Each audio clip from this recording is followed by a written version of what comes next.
deuil national en mémoire aux victimes de la crise politique au Burkina Faso. Isaac Zida en a fait la proposition hier.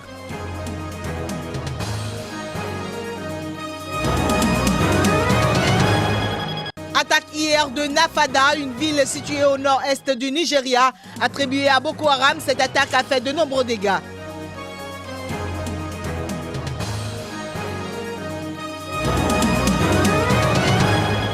Matatu, c'est le nom d'une nouvelle application, un jeu de cartes de plus de 60 000 téléchargements lancé par la start-up ougandaise Kola Studios.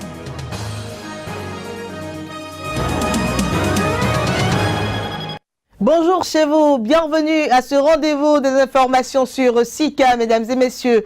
Du 29 au 30 novembre prochain, le Sénégal accueille le 15e sommet de la francophonie. Le thème retenu pour ce sommet est « Femmes et jeunes en francophonie, vecteurs de paix, acteurs de développement ». Ce sommet connaîtra également l'élection du successeur du secrétaire général de l'Organisation internationale de la francophonie, le Sénégalais Abdou Diouf, en fin de mandat. Si les organisateurs de ce sommet, pour les organisateurs de ce sommet, tout est fait prêt pour faire de Dakar le siège de la francophonie pendant 48 heures, la principale interrogation qui se pose est celle de l'opportunité de cette rencontre à l'heure où le virus Ebola qui sévit sur le continent africain se trouve aux portes du Sénégal. La question a été posée à Abdou Sané, un ancien député du parti centriste sénégalais. Voici sa réponse. Bon, par rapport aux engagements du Sénégal pour une réussite de la francophonie, je crois que d'abord, le lieu d'accueil vient d'être donc inauguré par le président lui-même, donc ça rassure tout le monde. Donc c'est le Centre international de conférence de Diamniadio, qui constitue quand même un bijou, qui constitue une fierté pour tous les membres de la francophonie, particulièrement pour le Sénégal et même pour l'Ouest africain. Toutefois, compte tenu aussi de l'évolution de Ebola, personne ne peut dire qu'il a tenu la conférence ce que ça peut donner. Puisque déjà le Mali vient d'enregistrer son premier cas qui a été mortel et que nous partageons la même frontière avec donc le Mali. Nous partageons la même frontière avec la Guinée qui est en train de vivre aussi des moments très durs avec Ebola. Donc ce sont des menaces qui existent, mais qui jusqu'à présent, grâce à une bonne mobilisation du ministère de la Santé, sont pour le moment bien encadrées, bien maîtrisées. Mais personne ne peut encore une fois savoir ce que cela va donner. Au plan intérieur aussi, pour que le sommet de la francophonie puisse réussir, il faudrait que le président puisse chercher à impliquer tout le monde, parce que déjà une frange de l'opinion entend organiser une contre-manifestation pour dénoncer le caractère colonialiste de la francophonie, parce que pour ces derniers, ils trouvent que la francophonie est simplement la perpétuation du néocolonialisme et ils ont envisagé, n'est-ce pas, de s'organiser et de faire donc une contre-manifestation. Oui, mais est-ce qu'à votre avis, est-ce qu'il est prudent d'organiser ce sommet quand on sait que le virus Ebola est aux frontières du Sénégal? Actuellement, ce qu'il y a lieu de faire, c'est d'éviter au maximum les regroupements. Parce que quand vous dites le sommet de la francophonie, la Guinée est un pays francophone, normalement la Guinée doit pouvoir venir. Le Mali également. Le Mali est un pays francophone, le Mali doit pouvoir venir. Ce n'est pas prudent. Normalement, compte tenu du risque qu'il y a au niveau de Ebola, je crois que la solution la plus sage, c'est de différer tout ce qui peut constituer des formes de rassemblement. Parce que c'est dans les rassemblements où, n'est-ce pas, la diffusion et la contamination se fait le plus rapidement, du premier ordre. Donc je pense que vous avez posé une très bonne question. Aujourd'hui, les efforts qu'on est en train de faire, que ce soit du point de vue mobilisation financière, les efforts qu'on est en train de faire en mobilisation logistique, si on prenait tous ces efforts-là pour les mettre au nom de la solidarité à la disposition de la Sierra Leone, du Libéria, de la Guinée, ces pays qui sont significativement affectés par l'Ebola, je crois que ce serait la meilleure priorité que plus de moyens de faire des dépenses de prestige, alors que personne n'a vu le Sénégal offrir un moyen de sous à ses voisins. Donc, au moment où nous parlons de l'intégration africaine, au moment où nous parlons de la solidarité inter-État au niveau de l'Afrique, c'est quand même un peu difficile de comprendre que l'on ait une grosse mobilisation en termes de logistique et de moyens financiers par rapport, n'est-ce pas, à des cérémonies genre francophonie. Et au même moment, on n'a affiché aucune volonté en termes de solidarité et de soutien à nos frères qui sont carrément affectés par le virus Ebola, que ce soit la Guinée avec laquelle on présente la frontière, que ce soit le Mali, que ce soit la Sierra Leone et que ce soit le Libéria. Voilà, Monsieur Abdou Sané, je vous remercie. Merci, à mon tour. Abdou Sané était reçu au téléphone par Joël Ahofodji. L'homme fort de la transition au Burkina Faso a rendu visite mardi aux blessés des récentes manifestations dans la capitale du pays. Le lieutenant-colonel Isaac Zida a également proposé qu'une journée de deuil national soit décrétée en hommage aux victimes de la crise politique. Les enquêtes judiciaires ouvertes vont se clôturer le plus rapidement possible pour que les enterrements puissent avoir lieu, a-t-il déclaré. Selon les médecins des deux principaux hôpitaux de Ouagadougou visités, plus d'une dizaine de personnes sont mortes et plus de 200 autres ont été soignés. Le lieutenant-colonel Isaac Zida a toutefois rassuré les blessés de la gratuité de leurs soins et il a par ailleurs appelé à débaptiser l'un des deux établissements sanitaires visités, l'hôpital Blaise Compaoré, pour le renommer en hommage à Ama Arba Diallo, ancien candidat à la présidentielle et opposant respecté du président Blaise Compaoré, décédé en septembre dernier. Parlons toujours de cette visite du lieutenant-colonel Isaac Zida dans les hôpitaux de Ouagadougou. Lors de cette tournée, l'actuel homme fort de la transition a rencontré certains blessés qui se sont prononcés sur les circonstances de leurs blessures. Nous vous proposons de suivre l'un des blessés au micro de nos confrères de l'AFP. Si je me suis retrouvé aujourd'hui avec 3 balles et je vis toujours, c'est que je dois remercier le bon Dieu. Il a été à mes côtés, c'est que cette protestation aussi était à la volonté du Tout-Puissant aussi. On nous a tiré dessus.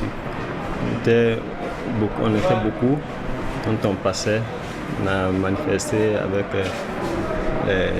la sécurité. Ils nous ont donné la voie de passer. À ce moment, il y avait un autre groupe qui était Charles de Gaulle pour nous rejoindre aussi. Et on rejoint avec la joie pour rejoindre l'autre groupe. À ce moment, il y a la concession de François Compaoré. Il y avait 2 de ses gardes qui étaient là. En passant, j'ai pris de l'eau maintenant avec un ami en buvant. Le temps de finir de boire l'eau, je me suis retrouvé à terre avec 3 balles. À présent, le Burkina, pour nous rendre au Nigeria, des membres présumés du groupe islamiste armé Boko Haram ont attaqué mardi la ville de Nafada au nord-est du pays. Le bilan provisoire de l'attaque fait état d'importants dégâts matériels dont un commissariat de police entièrement détruit. Tout a commencé par une fusillade au niveau d'un barrage militaire à la périphérie de la ville Nafada au nord-est du Nigeria. À leur arrivée, les hommes armés auraient maîtrisé les éléments de la police qui gardaient le point de contrôle sur la principale route d'accès à la ville avant de donner l'assaut. Certains à moto, d'autres à bord de camions, les assaillants, à l'aide de lance-roquettes, auraient détruit le commissariat de police le plus proche avant de s'attaquer au siège local du parti au pouvoir, le PDP, le Parti démocratique populaire. Ils auraient ensuite cambriolé une banque avant de se retirer sans être inquiétés outre mesure. L'attaque n'a pas été revendiquée. La ville de Nafada est proche de l'état de Yobe, l'un des 3 états du nord-est du Nigeria, où se concentre l'insurrection islamiste qui a fait plus de 10 000 morts ces 5 dernières années et où Boko Haram a pris le contrôle de plusieurs villes et villages ces dernières semaines. La nouvelle attaque intervient quelques jours seulement après la publication d'une nouvelle vidéo de Boko Haram, vidéo dans laquelle Aboubakar Shekau, le chef du groupe islamiste, a annoncé le mariage forcé des 219 lycéennes enlevées, mettant ainsi fin à tout espoir de voir les adolescentes libérées. Aussi a-t-il exclu toute négociation avec le gouvernement nigérian en vue d'un quelconque cessez-le-feu. Un tour au Soudan où le président sud-soudanais Salva Kiir est arrivé mardi à Khartoum pour des entretiens avec son homologue Omar El-Béchir. Les discussions ont porté sur le conflit qui ravage le Soudan du Sud et la question des frontières entre les deux pays.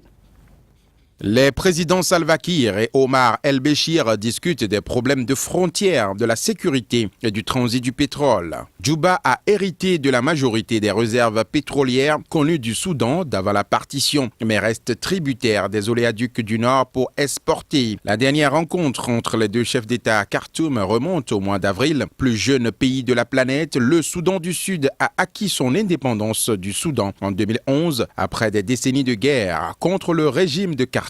Depuis décembre dernier, il est en proie à un conflit civil lorsque des combats ont éclaté au sein de l'armée sud-soudanaise, minée par des dissensions politico-ethniques sur fond de rivalité entre les troupes fidèles au président Salva Kiir et celles de son ancien vice-président et rival Riek Machar. Dans cette guerre, des milliers de personnes ont été tuées et plus de 1,8 million chassées de chez elles. Et le tiers de la population, soit près de 4 millions de personnes, a besoin d'aide. Lors d'une rencontre en Tanzanie le 20 octobre octobre dernier, Riek Machar et Salva Kiir ont reconnu une responsabilité partagée dans la guerre. Il s'agissait de leur première rencontre depuis la signature d'un cessez-le-feu en août qui, comme les précédents, n'a jamais été respecté. La page magazine de ce journal nous amène dans le monde des nouvelles technologies. La start-up ougandaise Kola Studios a lancé avec succès sa dernière application dénommée Matatu. Il s'agit d'un jeu de cartes populaire qui compte déjà plus de 60 000 téléchargements. Une réussite qui témoigne du dynamisme des entreprises africaines dans le secteur des hautes technologies. Jasper Onono est l'un des jeunes talents de l'Afrique de l'Est. Son succès, il le doit à Matatu, un jeu sur smartphone inspiré d'un jeu de cartes très populaire en Ouganda. C'est ici, dans ses locaux de Kampala, que ce businessman s'est attaqué au marché des jeux sur téléphone mobile. Matatu is a very popular two-card playing game in Uganda. C'est actuellement le jeu le plus populaire en Ouganda. L'idée nous est venue quand nous étions sur le campus pour une conférence. Tout à coup, on s'est demandé pourquoi les gens n'auraient pas ce jeu sur leur téléphone. Pouvons-nous le créer ?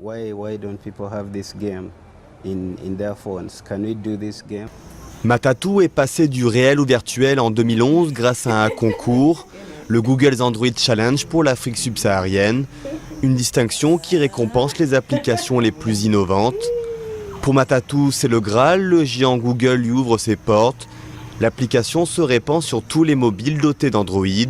En 3 ans, Matatu a été téléchargé plus de 60 000 fois.